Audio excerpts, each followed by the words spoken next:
आज हम बात करेंगे एक ऐसे विजनरी लीडर की जिन्होंने सिर्फ एक नए देश का सपना नहीं देखा, बल्कि उस सपने को हकीकत में बदलने के लिए एक मजबूत नींव भी रखी। ये कहानी है जबरदस्त लगन और दूर की सोच की। जी हाँ, ये कहानी है डॉक्टर B.R. अम्बेडकर की। एक ऐसा इंसान जो बहुत ही मुश्किल हालात में पैदा हुआ, जिसने बचपन से ही समाज का भेदभाव देखा, लेकिन वो इन सब चुनौतियों से ऊपर उठकर आधुनिक भारत के आर्किटेक्ट बने। और जानते क्या, उनके इन्हीं अनुभवों ने एक सवाल को जन्म दिया जिसने उनकी पूरी जिंदगी को एक मकसद दे दिया। सवाल ये था, एक ऐसा देश कैसे बनाया जाए जो अपने हर एक नागरिक को, चाहे वो किसी भी बैकग्राउंड का हो, बराबरी की गारंटी दे सके। बस यही वो सवाल था जो उनके हर फैसले के पीछे था। तो चलिए अब इस मामले में थोड़ा और गहरा उतरते हैं और सबसे पहले उस बहुत बड़ी सामाजिक चुनौती को समझने की कोशिश करते हैं जिसे हल करने का उन्होंने बीड़ा उठाया था। देखिए, डॉक्टर अंबेडकर का मिशन एक ऐसे समाज में शुरू हुआ जो जाति और भेदभाव में बुरी तरह से बटा हुआ था। उन्होंने बचपन से ही देखा कि समाज में लोगों को कैसे नीचा दिखाया जाता है, और यही दर्द आगे चलकर सामाजिक बराबरी के लिए उनकी लड़ाई की सबसे बड़ी ताकत बना। इन सब चुनौतियों के बीच उन्होंने सिर्फ एक समाज सुधारक का रोल नहीं निभाया, बल्कि एक राष्ट्र निर्माता का रोल निभाया।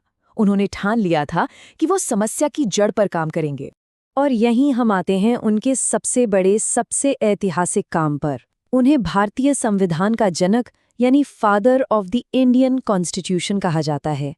आज़ाद भारत के पहले कानून मंत्री के तौर पर उन्हें संविधान की ड्राफ्टिंग कमेटी की अध्यक्षता करने का एक बहुत बड़ा काम सौंपा गया था। लेकिन ये समझना बहुत जरूरी है कि वो संविधान को सिर्फ एक कानूनी किताब की तरह नहीं देखते थे। नहीं, उनके लिए तो ये सामाजिक आज़ादी का एक क्रांतिकारी ब्लूप्रिंट था। और इसी सोच के साथ उन्होंने इसमें पिछड़े समुदायों के लिए आरक्षण जैसे जरूरी प्रावधान शामिल करवाए, ताकि एक बराबरी वाला समाज बन सके। तो सवाल उठता है कि उनके इस इतने बड़े विजन का आधार क्या था। चलिए अब उनकी फिलॉसफी को 3 बहुत ही साफ और मजबूत पिलर्स में समझते हैं, जिन पर उनका पूरा काम टिका था। ये 3 पिलर्स हैं। नंबर 1 ज्ञान और शिक्षा, नंबर 2 सामाजिक न्याय, और नंबर 3 लोकतंत्र और समानता। कह सकते हैं कि ये तीनों मिलकर ही उनके विजन का पूरा निचोड़ हैं। तो आते हैं पहले पिलर पर। डॉक्टर अंबेडकर का ये पक्का मानना था कि शिक्षा, एजुकेशन ही समाज में बदलाव लाने का सबसे ताकतवर हथियार है।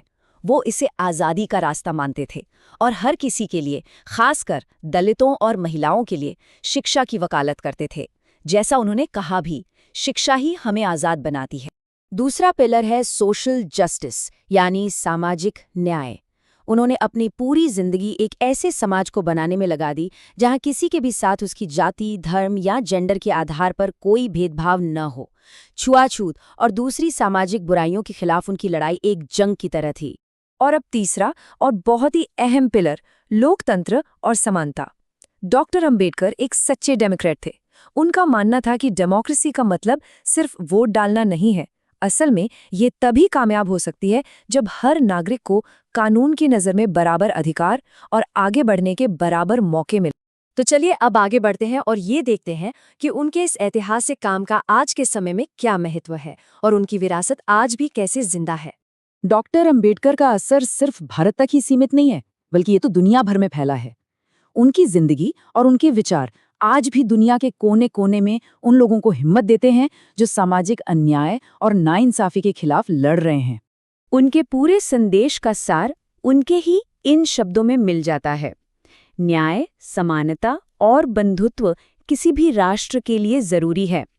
ये लाइन हमें याद दिलाती है कि एक मजबूत देश की नींव इन्हीं 3 सिद्धांतों पर टिकी होती है। और यहीं पर हमारे लिए एक बहुत बड़ा सवाल खड़ा होता है जिस पर हमें सोचना चाहिए। अगर न्याय, समानता और लोकतंत्र वो पिलर्स हैं जिन पर आधुनिक भारत की कल्पना की गई थी, तो आज हमारे समाज की ये नींव असल में कितनी मजबूत है?